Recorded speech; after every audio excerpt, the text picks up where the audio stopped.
So hey guys, for today's video is tuturuan ko kayo ng 3 step lamang kung paano tumaas ang engagement natin sa FB Reels natin. So the first step guys is use hashtag. Gumamit tayo ng hashtag sa mga FB Reels na i-upload natin sa ating Facebook account upang mas lalong tumaas ang possibilities na lumabas ang videos natin kapag isinearch ito ng ating mga viewers. For example guys, itong video na ginawa ko is gagamit ako ng hashtag na paano tumaas ang FB Reels.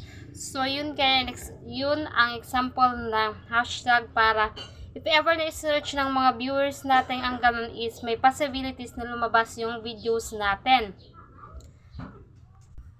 Then, step number 2 guys is keep engaging to our audience. So, ang ibig sabihin nito guys is panatilihin nating makipag-engage sa ating mga audience like